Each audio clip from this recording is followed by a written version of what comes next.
So this is the second video of 2023, and tonight's video is going to be on one of my favorite, a topic I have a great amount of passion for, which has been a source of so much fulfillment and guidance and insight throughout the years, beginning in the early 2000s forward, and gradually increasing due to knowledge and techniques and so forth.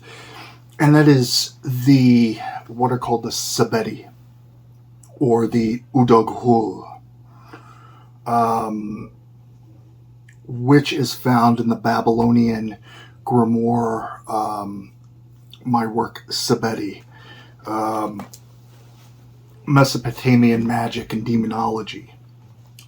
And while this grimoire in itself explores the pantheon of Chaldea, Babylonia, Assyria, etc., both inherent with all the Luciferian traits, without saying Lucifer, those traits in the gods of cosmic order, Marduk, Bel, Enlil, Anu, Ishtar, etc., to the forces of primal chaos, the abyss, Tiamat, the 11 Mishwesen, or chaos monsters, and then the underworld spirits and chaotic forces upon the earth, the demons.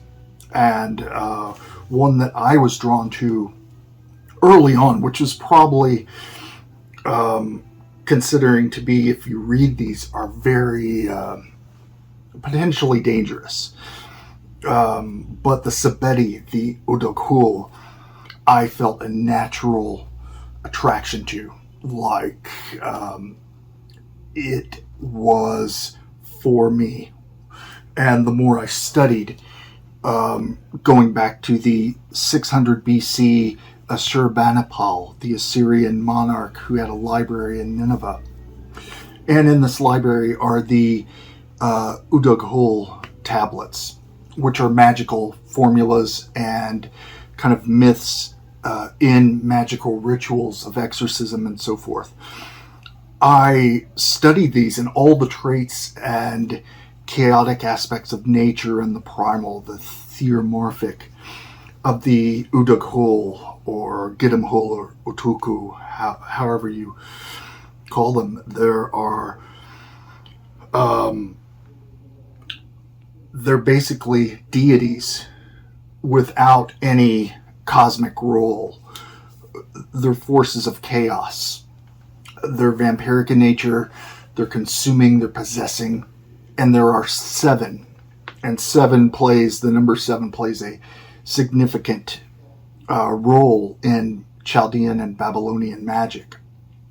And if you read SEBITTI, this work, and my earlier work, udug-hul, you'll see that 7 plays a significant underlining methodology in black alchemy or initiatory magic. But the SEBITTI, the 7 evil gods as it's translated, come from Old Sumerian and then Old Babylonian cuneiform, the udug, which is a demon associated with the desert, sea, mountains, tombs. And utuku is the Akkadian spelling of this type of spirit. They are born of the gods of Anu and Ki, or earth, and thus siblings to basically Lamashtu, Pazuzu, etc. In the myth of Gilgamesh and Kidu and the netherworld, the udug is associated with Nergal, the god of war, and the underworld netherworld, in which Ereshkigal, the goddess of black earth and death, dwells. the nature of, and people would ask this, why would you knowingly invoke so-called evil powers? Now, when I studied the exorcism tablets and the different cuneiform tablets that have been translated all the way into the tradition of the Palestinian period, that's mentioned in obscure Jesus-associated writings with the 7 evil spirits, the demons, like the Gerasene demoniac, etc. The Utuku, Lemnutu, the evil spirits, or the udug-hul, originally have 7 different forms, and they're associated as one. And they are both fallen or cast out deities of great power, but they're also demons as chaotic forces, messengers of Enlil and Adad, etc. Now, the development of these demons in studying the exorcism tablets. Now, keep in mind, the exorcism tablets were focused on health issues. So, it's easy in those times with, even though they were advanced in their path towards science, with mathematics, with writing, alphabets, etc.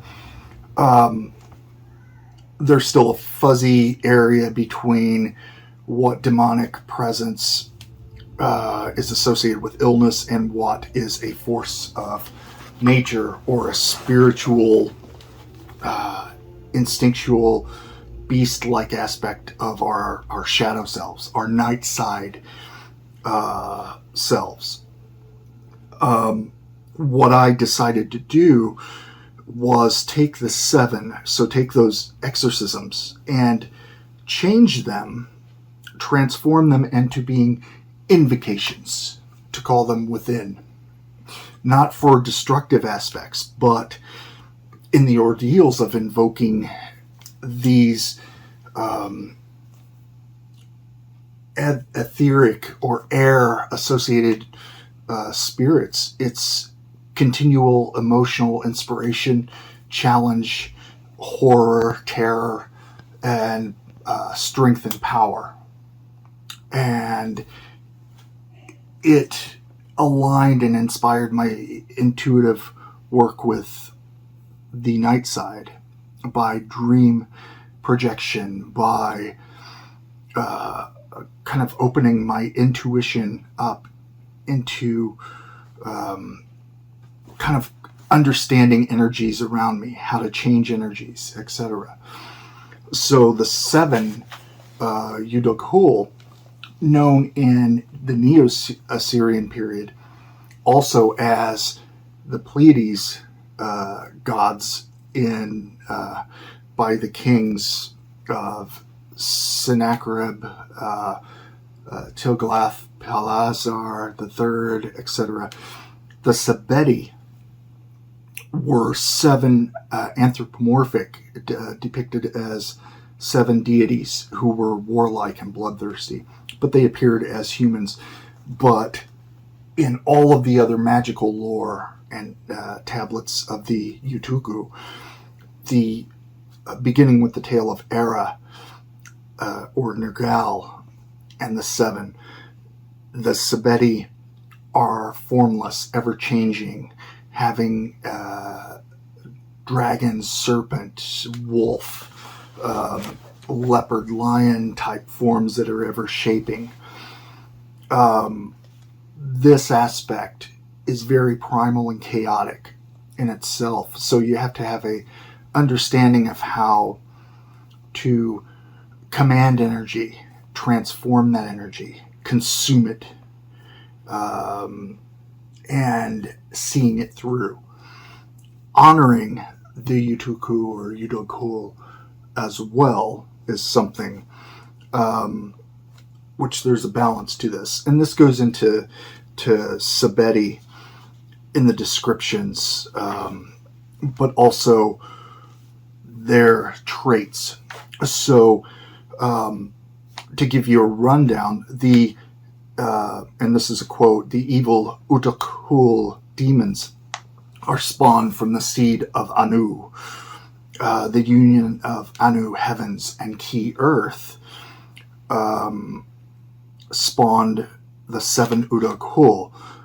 They're described as Sunu Zikuku, which is the roaming wind blast,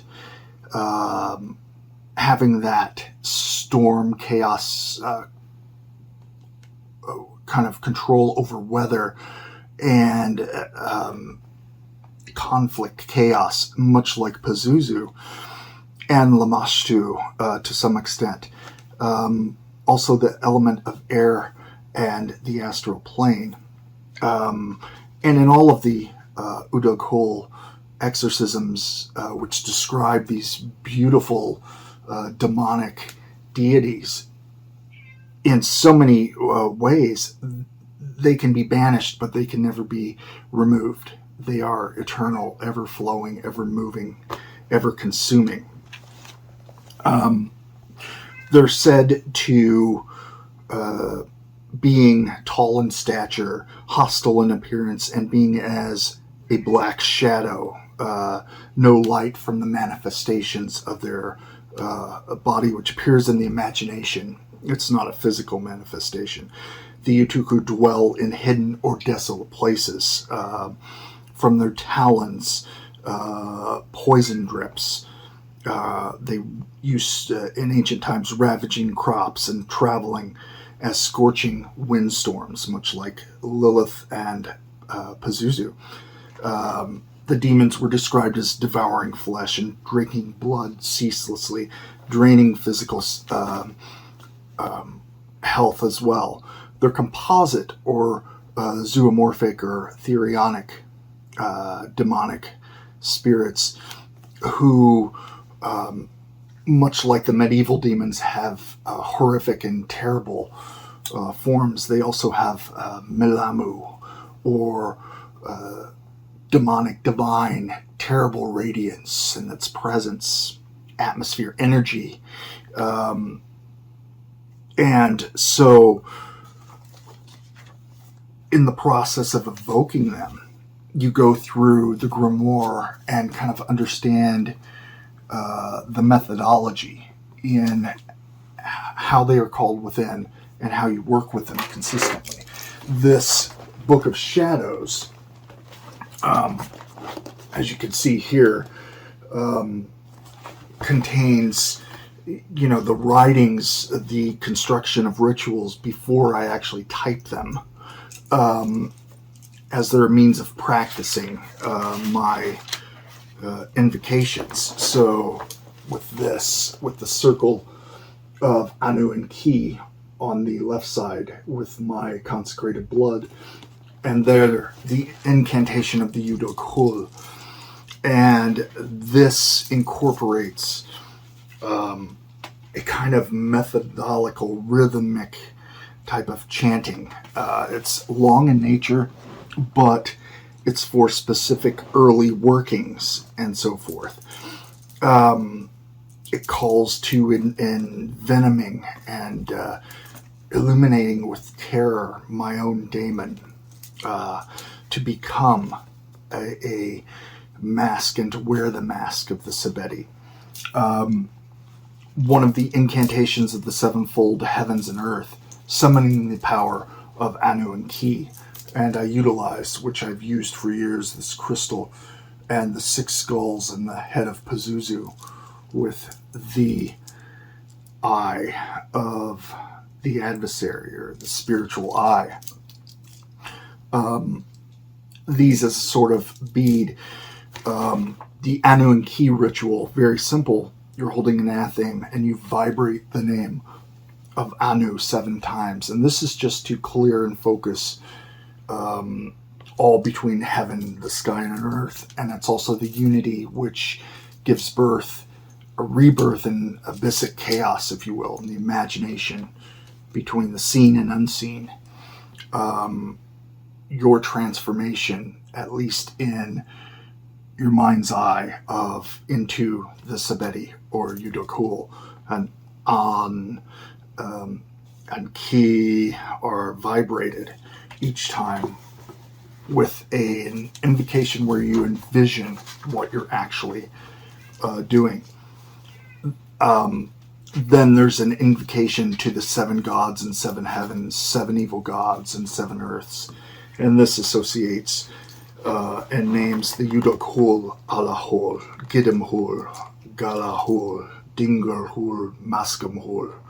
And that translates evil demon, evil devil, evil ghost, evil ghoul, evil god, evil fiend. And this is from the 600 BC udug-hul demonology incantations. And it goes on to describe, and you visualize, you identify with the descriptions in your initial magical workings. Now, later on, invocations of the SEBITTI can be as simple as visioning it and vibrating it by yourself with nothing, with no ritual instruments out in nature, or it can be as elaborate as you wish. Here's a description. The first of the 7 is the south wind. The second, a dragon with his mouth agape. The third is a grim leopard. The fourth is a terrible serpent. The fifth is a furious beast. The sixth is a rampant giant, cruel against gods and kings. The seventh is an evil windstorm. These are the 7 messengers of Anu, the king, SEBITTI, who bearing gloom from city to city, tempests that scour the heavens, dense clouds which cover the sky, rushing wind gusts, casting darkness into the bright sky. Mighty destroyers are they, deluge of the storm god, stalking at the right hand of Adad. And in the height of heavens, the flash as lightning. In heaven's breath, the home of Anu, their king. Rise up in me, for I am Azera, the Lord who prowls by night. Be as my weapons, SEBITTI. And then as you go on, you create this energy feeling, and it wanes and it waxes depending on what your focus is, and you'll undoubtedly move on to something else and potentially come back. Some have nearly like traumatic, nightmarish experiences, but there is a select few who, like me, feel invigorated by the demonic presence, and that energy that I have and cultivate within connects with that which is called in the imagination. Imagination in Sufi traditions derived from Islamic mysticism. Imagination associated with the shaitan, Iblis, Satan. The imagination is not fantasy. It is this. It's in between the seen and the unseen, and it's there that all things are envisioned and created as a black magician or as a deity. So the SEBITTI, as you can see with this altar cloth from, I have it produced in the Luciferian Apotheca, it is a dedication to the demonic aspects, and it goes much deeper, and SEBITTI are not used in my works or even a mention of cursing. They're devouring, so energy that is sent against you will consume and then send forth to slowly drain of those who summon against you. This methodology is found throughout SEBITTI and other of my grimoires. Anyway, thank you for watching this video. Please like, subscribe, and I will have more videos on Luciferianism, the paranormal, and various other things very soon. Banama Araman.